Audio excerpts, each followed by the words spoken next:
this is Keep Talking. I'm Anuradha Sengupta. As you know, our neighbor Bangladesh has had a historic week. The student uprising of July 2024 that saw Prime Minister Sheikh Hasina being deposed in such a dramatic fashion has come full circle. Bangladeshis have voted in an election, they've also voted in a referendum. And as a result of this, Bangladesh will have a democratically elected government this week, and it will also have changes that will be implemented that will remake the political system.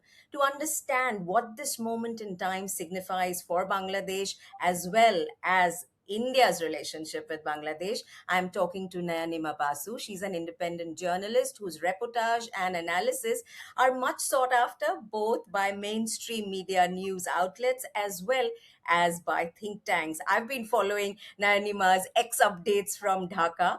Nayanima, thank you for making time. Thank you so much, Anuradha. It's absolutely an honor to be with you, and thank you for your kind words. I have been going through all your updates. In fact, that's how I've been keeping abreast of what has been happening in Bangladesh in the last couple of weeks in the run up to the election. What do these elections signify for Bangladesh, Nayanima? Because it really is very significant that elections have been conducted, isn't it? Yes, you're absolutely right. See, it was a big thing for Bangladeshis per se to have the elections after a very long time. Elections where they will celebrate, where they will participate wholeheartedly, and the fact that they will not be scared of any kind of, torture, witch hunting, things that have been going on since really 2014 onwards, is what they tell me. Now, the fact is, for them, it was a big thing that they had successful round of elections, and that's what the entire world is also talking about. Yes, of course, there are questions why the Awami League was not allowed to participate, but then they have their own reasons, they have their own history. We may or may not agree to that. But yes, this was the most consequential elections. The referendum is actually going to change the entire governance structure in Bangladesh. It is going to have an upper house. The president is going to have more power. So, that's based on the July 2024 charter. So this was extremely significant for them. And what is interesting is that all of these things that were in that charter and which the referendum has now accepted will be implemented were a reaction to the kind of authoritarianism, the kind of repression that Bangladesh experienced under Sheikh Hasina's regime, isn't it? The main aim of that referendum is the fact that the prime minister, anybody who becomes a prime minister, Term. cannot turn out to be another Sheikh Hasina, is what the interim government press secretary Shafiqul Alam had also told me in an interview, that we do not want another, his words, another monster like Sheikh Hasina. So that's really the key, and then rest of the changes will take place. Tell us about Tariq Rahman. He's going to be the new Prime Minister of Bangladesh. He is the late Prime Minister Khaleda Zia's son. He was not in Bangladesh for the last 17 years or so. Tell us why it is that he seems to have got this kind of a mandate from the Bangladeshis in this election. Because there are also, we also know that he had corruption charges leveled against him. There were many allegations about his conduct when he was in Bangladesh, right? Yes, you're absolutely right. He also has a history behind him, which is not quite favorable. But then again, in this past 17 years, it seems that he has also undergone a change. He's been, while he was away from the country, he was constantly in touch with his party members, and also whatever was going on in the country is what, I again heard from some of the very senior BNP leaders and others as well. So there are many layers to it, really, to say. I mean, Tariq Rahman, in a way, also played on the emotional part. See, Bengalis are emotional, is an emotional race, right? So it really helped in the fact that Khaleda Zia was the first female prime minister. His father was the president who really fought the 71 war. So all that really played. But then again, with the younger generation, there was this thought process that if not him, then who? I mean, Jamaat Islami, yes, it was a fantastic, I would say, resurgence for them, the way they've worked within the Bangladeshi landscape. But then again, there was this underlying thought that, okay, given them a chance, if they come up with their Islamist ideology and that kind of a Sharia law and things like that, so that was another option. And another thing, Again, I've seen this is a common characteristic within a Bengali society, that at least we know this person. We Mm. know to what extent, to what limit he can go. Yeah. So, I mean, to put it simply, that at least we know how he be. And Yeah. then again, if he cannot perform in the next 4 5 years, we'll pull him down. So that revolutionary streak within the younger generation there is still very much there. It hasn't gone. So yes, they are yearning for stability and all those kind of things, the return of democracy. But yes, for Rahman, this is going to be he'll be walking a tightrope, balancing the ambitions that his party leaders will be having. Some Yeah. of them who really was kind of holding the guards back in the country, sitting there, Mm. and also the younger generation that is, having their own demands. So this is not going to be an easy run at all. I mean, the challenges for him really starts now. But then again, the mandate he got is also because of the fact that there was no other alternative, and this is a huge party with a lot of legacy. Let's talk about the Jamaat-e Islami, because I think that was one of the key things that have emerged since 2024. The biggest takeaway from my recent visit, and I was there in August 2024 as well, is the fact that how Jamaat created this goodwill across from the urban elite to the poor laborers. Everybody is now, I mean, that thing that, okay, Jamaat can be scary, or, no, no, we cannot even hear about their name, that's gone. Yeah. Because they really have worked a lot, especially after Awami League was thrown out and BNP was scrambling to get their positions together. Mm. That is when the Jamaat played into that vacuum, right? During the flood, they actually Yeah. went into Yeah. people's houses. Also, some of the Hindu houses they have gone in. I mean, Mm. I was there in the Dhakeshwari temple when a lot of Hindu devotees, their families, big families coming there to celebrate. There was a Shani Puja that was going on a Saturday. And they told me that, while the BNP had been doing a lot of witch hunting with us, because a lot of Hindu families were also pro Awami, Awami Leaguers, the Mm. Jamaat never came and harassed us in that manner. So, and they had been there, they have never, tortured us and things like that. So I think they played in a very structured manner. I attended some of the rallies of the Amir, Dr. Shafiqur Rahman. The way he speaks is like, a CEO speaking. He Mm. has his points really made up well. He has a structured way of approaching to things. Even a simple, I would say an event like the manifesto launch, the way Jamaat did it is, unbelievable. They had QR codes, you can scan them, and immediately you have the manifesto. Then they approached each and every journalist. I mean, the Amit came and approached each and every journalist. That's when he spoke to Mm. me as well, and that went viral with that colorful comment. But that's what, they are approaching things in a very different manner, and that's what I'm saying. So does that mean Sharia law is not on the agenda? We've also, since 2024 and since Sheikh Hasina was deposed, have seen attacks on Hindus, right? And I mean, Hindu workers being lynched. We've seen very, very startling, very stark examples of assaults on Hindus. Jamaat is very clear with the fact that they will not be following the Sharia law if they come to power, and whenever they come to power, and even if they are in opposition. I spoke to the entire top leadership of Jamaat Islami. I was sitting in their office almost, uh, 7 8 hours to get that access, so to say. Did they not tell you that we are not like the Taliban? I Yes, remember, yeah, that's what, what. yeah, So yeah, he tell us that. was Mia Golam Parwar, and he's the Secretary General, Mm. after the Amir. And he was very clear. I asked him directly that, tomorrow if you come to power and, people are comparing you with the Taliban. So he was very clear. He said the Taliban is not following the real Islam. The real Islam is not about not putting restrictions on men or women for that matter. Mm. In fact, in their manifesto, they had a provision where they will have, education. They'll make education free for women till the post graduation level.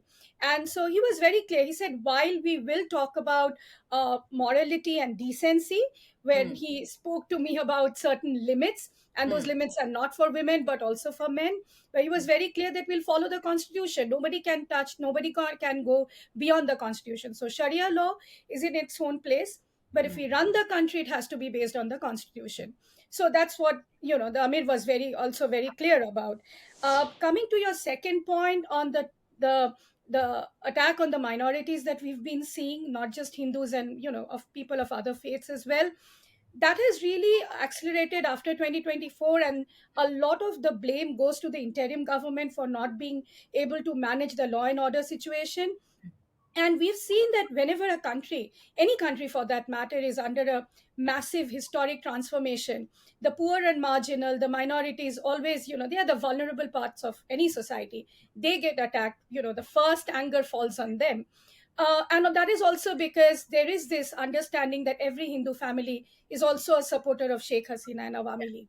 Yeah. So that has also happened. And then there are petty crime issues as well. They are very local issues, but when it plays out, uh, to India or the rest of the world, we only see that okay, a Hindu got attacked, Mm. which is very unfortunate. But then there is also a backstory which I mean, conveniently we do not see. But then again, that's again something that Jamaat has said again and again, the fact that we will not see any minority or anybody in this country as a Hindu, a Jain, a Buddhist, or Christian. Mm. Everybody will be treated as a Bangladeshi. And Mm. that's something the BNP has also spoken about. In fact, in the Dhakeshwari temple, I've reported that as well. I saw so many Muslim women burqa clad, coming and doing Durga Aarti. I saw that even in 2024. So, I mean, while this is happening at the grassroots level, and the fact that, what is disturbing to them, and that is something Hindu families, many Hindu members have also told me, is the fact that, when India speaks about it Mm. in such an extent, it also makes our lives difficult over here. Mm. Because, frankly speaking, they are also not quite in the sense it I mean, the fact that what is going on in India is also being questioned there. Of course. Some of them told me bulldozing of houses of Muslims in India. How would you justify that? So in today's world, this kind of right wing politics has taken center stage. So people are questioning. However, none of the Hindu families or Hindus who have been attacked Mm. have ever blamed it on Jamaat, because that has never happened. We saw this massive violence in December last year, right? We saw the assassination of the other student leader, Usman Hadid, isn't And it? yes. So, uh, what is is that now all in the past? That kind of violence, instability. We saw the attacks and the arson of the national dailies in Dhaka. Which and all of this, I think, will lead to our next part of the conversation, which is Bangladesh's relationship with India. Well, yes, as I said, uh, that streak of revolution is very much there. Just because they now have a new government doesn't mean that goes away. Again, that needs to be understood from Bangladesh's history, that student politics there is extremely significant and substantial. You cannot push that away, as something happening on the wayside. The student leaders there are very, very strong. And again, while I was there, I saw a lot of protests happening from the students' wing talking about justice for Hadi. And Hadi's posters are there everywhere. Everybody is seeking justice for that. And now I think the UN will be doing its own independent probe. But then that has to come to a closure. Otherwise, this will again fall on BNP's head that, you have to give that a closure, because that's very much burning. That's not a thing of past at all. Because again, I mean, it happened right in the middle of things when things were, beginning to look kind of normalcy setting in. So Bangladesh will continue to boil, I would say, and this is also going to be quite a tense period for the next 5 years to come. The Hadi chapter definitely needs a closure. Now, Mm. how that gets closed remains to be seen, but that's something again is one of the, I would say, one of the priority tasks that the BNP has to undertake. What are Bangladeshis expecting from this new government economically? Because at this point of time, it is about the kind of political system and process and rectifying that or fixing that to be more equitable, more just. But what are they expecting now? Or is there more, all those disappearances that happened during Sheikh Hasina's rule?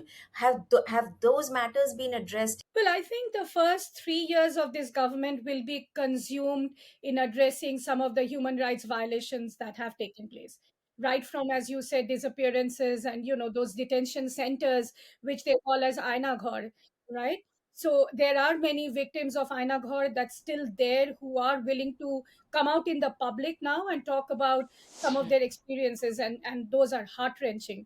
Mm, So they also will need a certain kind of justice. mm, I don't know if, I mean, of course they say that there is no Aina Ghor, so to say, but mm, then there are evidences that there is. mm, So that's one part. Coming to the economic challenges, that's also going to be huge, because all this while the Awami League government, Sheikh Hasina, made the world believe that they had the fastest GDP yeah, growth within South Asia, especially during COVID time and all that. But then what some of the economists tell me, that this is again, and that's a problem that all this entire subcontinent is facing, is a jobless growth, right? mm, So mm, while your GDP numbers look very fancy and they are on an upward trajectory, the situation at the grassroots level, and coming to hardcore jobs, mm, that's really not happening. And also for Bangladesh, there is this concern about the banking system, mm, because there have been a lot of, I mean, there is an Islamic banking factor as well, but then there are a lot of international banks that are operating there, which is not contributing directly to the country's growth. They are doing their own kind of business, running shell companies and things like that. And also coming to what is the mainstay of their economy is the exports. yeah, yeah. Apart from the ready-made garment exports, the RMG, they have not really diversified that much. What all they can export to the outer world, and now with the problems with that they are having with Yeah, India, yeah. it remains to be seen. But then again, we saw there has been a The sort of US, yeah, interim deal with the yeah, US. yeah, China is also willing to help yeah. and give them some kind of tariff-free access. Mm, So that is also going to be interesting to watch out for, as to how the economic challenges being addressed, because a lot of Bangladeshi, they are part of the diaspora now. They are wanting to come back to the country, mm, because now they feel this is a new country and this is a transformation. So they want to be part of that history and part of that growth. So mm. that is going to be very interesting aspect to watch for. Let's move now to to what most people in India would actually have started the conversation with, isn't it? Which is, how does this affect our ties with Bangladesh, given the long history? I mean, India helped in the liberation of Bangladesh from Pakistan. We know that historic role. And yet, in the past 15 years, as Sheikh Hasina has ruled Bangladesh, and India kind of went all out to support that relationship for various reasons. Today, India is very much on the back foot where it comes to its relationship with Bangladesh. It's troubled, it's tense, it's a stressful situation between the two countries, right? Yes, it is, and you're absolutely right. And here I'll be a little blunt, because we've not been able to. I have seen from Afghanistan, before that Myanmar, until Bangladesh, and now also Sri Lanka. The fact that we've changed our role and Mm, responsibilities when it comes to managing our neighborhood, and that's also because I think we do not give the importance that needs to be given to the fact that these are there is a new generation that has come up in all these countries, who do not really worship India, so to say, or see their future lies only in coming to India. Not at all. This is a very different generation, from Nepal to Bangladesh to Kabul. Now, the coming to Bangladesh, again, many of them have told me, and not just the youth, some of former diplomats who have served in India, somebody like Ambassador Humayun Kabir, whom I've interviewed. He was he's a 71 war veteran, and he served in Calcutta, and he's also served in the US as Bangladesh's envoy. They're very clear with the fact that while that is a significant and extremely important part of history, the 1971 war, but you cannot constantly harp on that yeah. as the fact that, oh, we gave you that independence. And that has again, I will sort of say what Sheikh Hasina used to do, because I also saw that firsthand when she was some years back came to Delhi, and he was addressing this a room full of international investors at the World Economic Forum, and she was only talking about the 71, her father's role, her family. So, it became attached to one family, the 71 history, which is quite unfortunate. And somewhere down the line, willy nilly, we also, played along with her. We Yeah. also never set the record straight, right? So to say that no, there were other key players too. So while the youth is of course, they look up to the 71 history and India's role.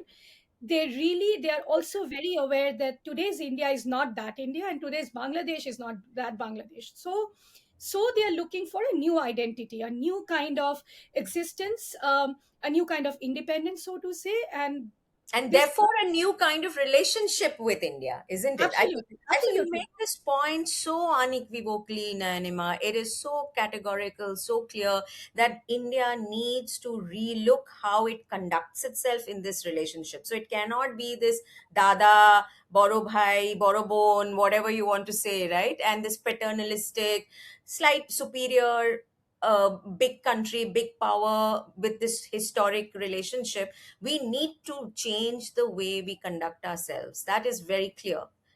And for the reset we need to change. There has to be a reset, and for that reset to be possible, India needs to change the way it conducts itself vis-a-vis Bangladesh. Fair? Absolutely right. You're 100% right that we have to start from the scratch on a fresh board, right? But then, Nayanima, what do we do with Sheikh Hasina, who's sitting in your city? Well, I wish I knew where It's she going to really be a is. it is going to be a sticky point. I think that's very clear, isn't it? Is a reset possible with Sheikh Hasina continuing to be in exile in Delhi, in India? Yes, that's right. But just to finish my last point, India needs to also understand that today's Bangladesh will not just look at us. They will look at a China as well. They look at a US as well. Hmm. And we cannot be taking everything Yeah, as a threat, right? yeah. That's something Sheikh Hasina also did, right? But then coming to this point, yes, her presence here is still a very big factor. Hmm. Although I did not hear any of the parties, BNP or Jamaat for that matter, taking her name per se directly. Hmm. Of course, they spoke about some of the wrongdoings that the previous government did, but they never kind of took her name per se, and they're trying to wipe off that legacy. But then again, it's very much there, Hmm. and I'm sure. I feel for that matter, Tariq Rahman is going to raise that factor very soon with India once the dust settles. Hmm. It's return Sheikh Hasina to us. Now, Hmm. they do know, they do very well understand that India is never going to hand over Sheikh Hasina to She Bangladesh. faces a death sentence there, right? If she were to be I in mean, at Bangladesh. least she has to face the law. That's what they Yeah. say. And so it is a tricky situation, and India needs to play this well. But what I think India can do Hmm. at this point of time, and if you've seen that as well, just before days before the elections, how all these Awami League leaders from all across the world, from New York, from Brussels, were coming and talking everything, under the sun, blaming the interim government, calling Yunus a dictator, and many other things, letting Sheikh Hasina also speak openly on social media and in Yeah. some of the press clubs. Yeah. That has really disturbed them a lot. So for them, it is like, okay, you want to give her shelter, fine. Yeah. But then again, don't allow her to speak so much and incite Hmm. violence within our country, because that's when you have to take the blame. Hmm. So, do you see India being able to maneuver this easily, or is this going to be a really tricky diplomatic issue where we are concerned going forward? Well, I think India can really do it very smartly if they want to. Mm. I think while Sheikh Hasina and her Awami League party can keep on talking on Facebook to give them a special platform to come and speak, Yeah.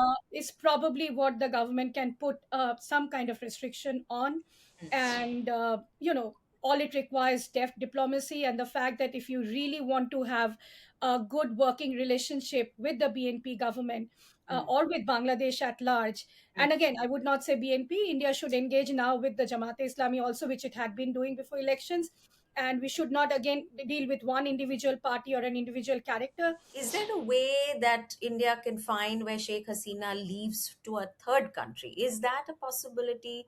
I mean, her son doesn't live, her son lives in the US, isn't it? So is that a possibility that could be explored? In the initial days, yes, India did try to send her off to some other destination.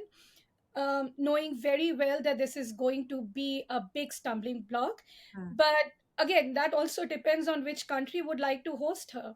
And mm, at that point of time, what some of the reports and sources at that time told me, some very high level sources, that India did try for UAE or Riyadh in Saudi Arabia, but nobody agreed. UK did not agree. wow. US again, with US the game changes, Mm, because then there is a lot of give and take that happens, and now there is a Trump administration, so out of question that we can upset the US relationship any further than what it is now. uh, but I think that option is now gone, of mm, sending her off to any other destination. I mm, guess now she stays here, but the larger worry again will be of her age and her health. Now if something happens to her while she is in this country, that is going to be a huge challenge for India to manage. What she mm. you will actually do with her mortal remains, and that can become, Yeah. that's like a Pandora's box that is waiting to open up. What are some of the other issues that India and Bangladesh will focus on as they start resetting the relationship with this new BNP government? Will it, the Ganga, the water treaty? It is up for renewal this year, isn't it? Will it be renewed? What about Tista? There are so many other, issues that are there on the cards, isn't it? Yes, you are right, and the river water sharing is going to be one of the first and foremost, I think, issue Yeah. that the BNP is going to raise with India. Apart from that, I think what India can immediately do is to restart the projects, the connectivity projects that had been, kind of not working and not really going on, dysfunctional since 2024. Mm, And some of the more, I mean, we can announce some more projects of connectivity that helps Bangladeshis more than it helps Indians. Of course, we can help them in terms of doing more trade. mm. That also remains to be seen, how much appetite is there within the Indian government to do so. Of course, there's a lot of space for doing that. And there's Uh, a complication where, cotton and ready-made garments are now because of the US deal that Bangladesh has, isn't it? Where That's right. That's right. So we need to analyze everything very carefully and not really say that, oh, okay, you are doing it with US, so forget about us. We cannot have that kind of a stance. So India needs to really approach this factor that we are there, we are willing to cooperate in whichever way you want us to. And then, of course, there is going to be this issue about border killings. That is something the interim government, the BNP, Jamaat, everyone, is talking about. And with Jamaat being in the opposition, and what Shafiqur Rahman has said, that we are going to be a strong opposition, they are not going to, leave Rahman, that easily. So they are going to demand that more border killings. Then, of course, your river water sharing, the Tista, yeah. because the Tista project is again where China has entered with their own proposal and own projects, which I think is good for Bangladesh, but then that's not good for India. So, I mean, we had West Bengal CM Mamta Banerjee sending a lot of, gifts, flowers, and Yeah, sweets. I saw, Regarding I saw that post of yours. You said, has she sent the draft of an agreement? the blueprint for Tista. So that's going to be very, very key, because that's key for their agriculture. Mm, And the farmers, again, there are very strong, of course, farmers are strong vote banks everywhere. mm, So these are some of the challenges, the bilateral issues that are going to be at the forefront, and how India plays them, out with BNP is key. But then again, we need to understand that this is a Tariq Rahman, this is not a Khaleda Zia. Although Khaleda Zia was not too friendly with India, but then again, today you have a very big China factor. mm, So the space that we leave in Bangladesh, that's going to be taken over by China very swiftly and very smartly. So mm. we need to be aware of that. That's happening not just in Bangladesh, that's happening in the entire neighborhood. Right. Revival of SARC, that's something that Yeah. is, Yeah. India should do. They have been talking about it. Entire neighborhood is wanting India to restart the SARC process, Yeah. but then it always comes down to India Pakistan tensions. So, these are very big issues, but they can be managed well if you really want the relationship to work. You just told us that there were people you spoke to, Hindus you spoke to in Bangladesh, who said, look, Muslims being attacked in India, whether their homes being bulldozed or worse, Bangladeshi has become a big insult. I'm sitting in Mumbai and I'm talking to you.